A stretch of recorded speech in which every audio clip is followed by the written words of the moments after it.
गणपति जी की पूजन कर रहे हैं। इनके पूजन के पीछे बहुत बड़ा रहस्य है जो हम लोग देखते हैं, सुनते हैं, लेकिन उसका रहस्य नहीं जान पाते हैं कि आखिर ये क्यों है, कैसे है, इससे लाभ क्या है। तो जो लोग भी आए हैं पहले गणेश जी की तस्वीर को श्रद्धा पूर्वक दर्शन कीजिए, देखिए। सबसे पहले गणेश जी के ऊपरी भाग को देखिए। गणेश जी का शरीर का बनावट आपको देखने में अटपटा लगेगा, लेकिन उनके हर एक शरीर के बनावट के पीछे बहुत बड़ा रहस्य छुपा हुआ है। और रहस्य ये है, गणेश जी का सबसे पहले कान बहुत बड़ा बड़ा है। देखिए, कान बहुत बड़ा है, उतना आप लोगों का बड़ा कान नहीं होगा। कान बड़ा होना ये आपको गणेश जी शिक्षा देते हैं। गणेश जी को बुद्धि का देवता कहा जाता है, विद्या का देवता कहा जाता है, ज्ञान का देवता कहा जाता है। तो अगर आपको बुद्धिमान बनना है, ज्ञानी बनना है, विद्वान बनना है, तो गणेश जी से आप शिक्षा लीजिए, अपने जीवन में उतारिए, अपने बच्चों के जीवन में उतरवाइए और अपने पूरे परिवार के जीवन में उतारिए। गणेश जी का जो इतना बड़ा बड़ा कान है, ये हम लोग को शिक्षा देते हैं कि सुनिए बहुत सारे बातों को। आप अगर उच्च शिखर पे जा रहे हैं, आपको बहुत बातें सुनने को मिलेगी। बच्चे पढ़ाई कर रहे हैं, उनको भी तरह तरह की बातें सुनने को मिलेगी। आप जिस क्षेत्र में भी ऊंचाई को छूने लगेंगे, आपको बहुत सारे बातों का सामना करना पड़ेगा, बहुत कुछ सुनना पड़ेगा आपको। गणेश जी के कानों से हमको शिक्षा मिलती है कि सुनिए बहुत सारे बातों को, लेकिन कहाँ रखना है उसको? अपने पेट में डालते जाइए।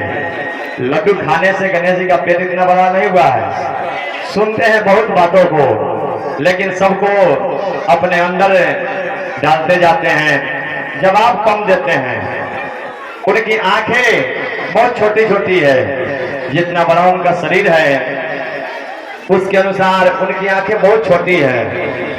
इनके आंखों से हमको शिक्षा लेनी चाहिए कि सुने ज्यादा, बोले कम और देखें कम। अगर आप छोटी छोटी बातों को देखने लगिएगा ज्यादा, तो कलह पैदा होगा। तो गणेश जी की आंखें हमको ये शिक्षा देती हैं कि बहुत सारे बात ऐसे होते हैं जिसको देख करके भी नजरअंदाज किया जाता है। आपके घर में बहुत सारे सदस्य हैं, बहुत सारे परिवार के सदस्य लोग हैं, उसमें जो आपके गार्जियन होते हैं, जो अभिभावक होते हैं, उनकी बहुत बड़ी जिम्मेदारी होती है। उनका काम गणेश जी की तरह होना चाहिए, सुनना चाहिए सबकी बातों को, देखना बहुत कम चाहिए। अब हर बातों को देखने लगेंगे तो समस्या उत्पन्न होगी।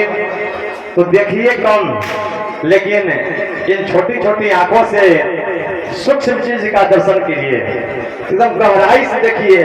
अगर कोई बात आपके कान में आ जाए तो इन छोटी छोटी आंखों से एकदम उसके छोटे छोटे तह तक पहुंचिए, तब कोई निर्णय लीजिए अपने जीवन में, आपके जीवन में हमेशा मंगल होगा।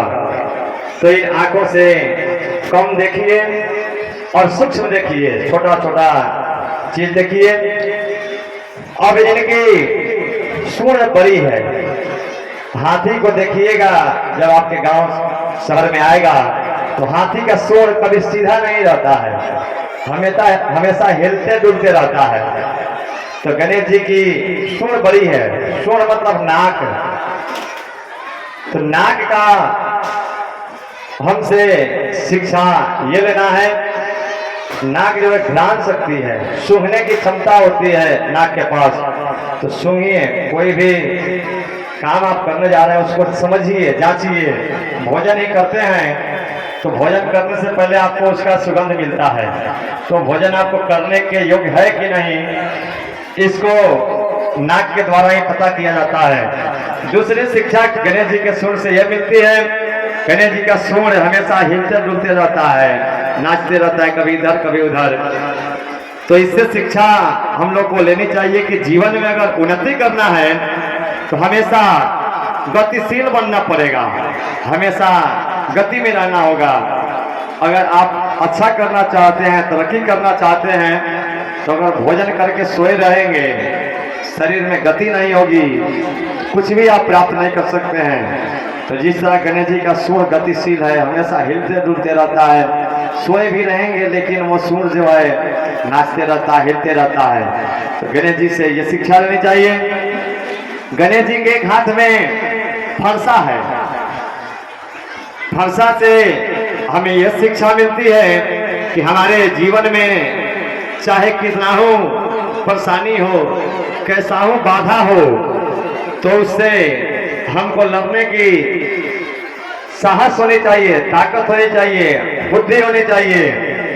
अगर हमारे पास बहुत बड़ा समस्या है, उस समस्या से हम पहले ही अगर परेशान हो जाएंगे, चिंतित हो जाएंगे, तो समस्या का समाधान नहीं कर पाएंगे।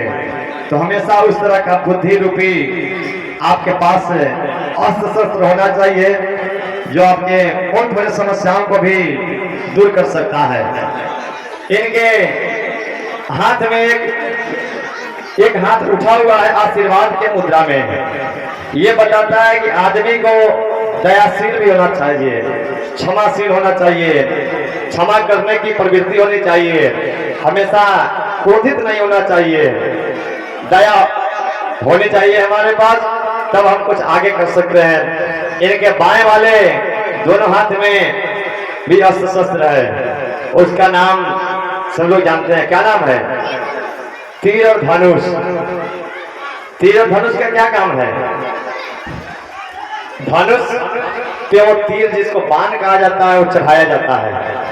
देखिए धनुष में एक पतली धागा है, उसी पे प्रत्यंचा चढ़ाया जाता है। तो धनुष से हम बच्चों को तो जरूर शिक्षा लेनी चाहिए।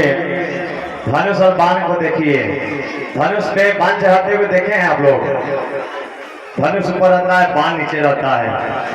तो धनुष पे अगर बाण को रख दीजिएगा और चाहिएगा किसी लक्ष्य को भेजना, भेज पाइएगा? क्या करना होगा उसके लिए? खींचना होगा। खींचिएगा तो क्या होगा? वो झुकेगा।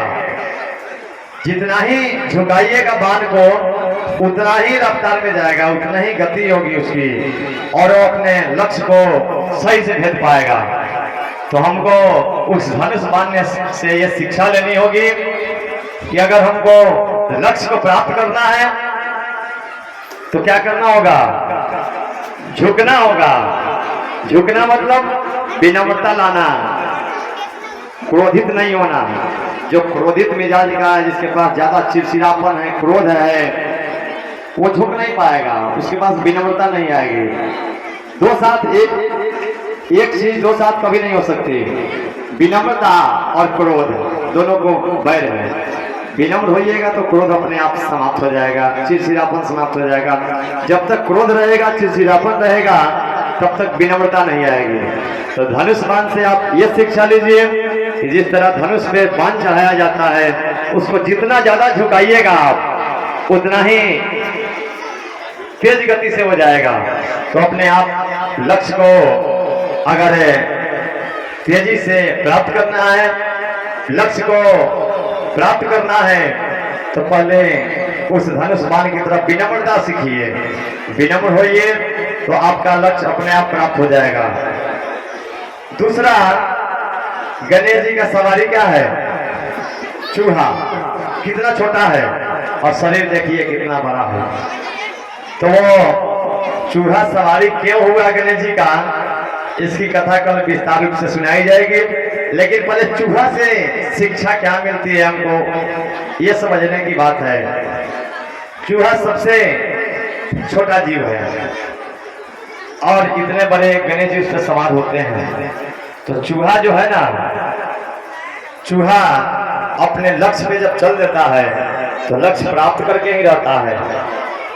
चूहा के बिल को देखिएगा, जब चूहा बिल बनाएगा तो इधर से बनाएगा और एक दूसरा रास्ता भी अब तैयार रखता है। वो चूहा ही ऐसा जीव है जो अपना रास्ता स्वयं बनाता है। हम लोग दूसरे के बनाए हुए रास्ते पे चलते हैं, लेकिन चूहा अपना रास्ता स्वयं बनाता है। उसी के बनाए हुए रास्ते में सर्प भी चला जाता है। चूहा से हमको शिक्षा लेनी चाहिए कि हम जिस मार्ग पे चले पथ से भटके नहीं और अपना रास्ता स्वयं बनाए। अपना रास्ता स्वयं बनाना मतलब अपना पहचान स्वयं। अभी ना कि हमारे पापा जी बहुत बड़े व्यापारी हैं, उनके नाम से मेरा भी व्यापार चल जाएगा। मेरे पापा जी ये हैं, मेरे दादाजी ये थे, मेरे दादाजी वो थे, उसी नाम से चल जाएगा। अपना परिचय बनाना स्वयं सीखिए उस चूहे से जो अपना रास्ता स्वयं, अपना घर स्वयं बनाता है। गणेश जी मोदक के प्रिय हैं। मोदक मतलब समझते हैं लड्डू। लड्डू में हमेशा मिठास होता है। तो गणेश जी से शिक्षा प्राप्त कीजिए कि जिसके पास मिठास है, मधुरता है, उसके पास सब लोग टिकते हैं। मिठास मधुरता मतलब क्या? आप मीठा बन जाइए। मीठा कैसे बनिएगा? आपका व्यवहार मधुर होगा, आपकी वाणी मधुर होगी, आपका काम अच्छा होगा, वही आपका मिठास है, वही आपके बात की मधुरता है। तो आप अपने जीवन में अगर मधुरता लाएंगे तो पूरा संसार आपके साथ रहेगा। तो गणेश जी लड्डू के प्रिय इसलिए कि उनको मधुरता से ज्यादा लगाव है। अब इससे एक और शिक्षा मिलती है हमको, जहाँ प्रेम है, मधुरता है, वहाँ गणेश जी विराजते हैं। और जहाँ गणेश जी विराजते हैं वहाँ लक्ष्मी जी स्वयं आती हैं, रिद्धि सिद्धि स्वयं आती हैं, शुभ लाभ स्वयं आते हैं, सरस्वती जी स्वयं आती हैं। वहाँ लक्ष्मी जी, काली जी, पूरे देवता जहाँ गणेश जी रहते हैं वहाँ विराजते हैं। क्योंकि आपके घर में अगर कलह है तो सभी लोग चले जाएंगे, और मंगल है आपके घर में, शुभ है, सभी लोग आपके घर में विराजेंगे। तो ये गणेश जी से हमको शिक्षा प्राप्त करनी चाहिए। कल का प्रसंग और इससे भी सुंदर होगा। तो आप कम से कम अपने लिए, अपने परिवार के लिए, अपने बच्चों के लिए इस पूजन में एक आध घंटा समय सुबह शाम दीजिए, जिससे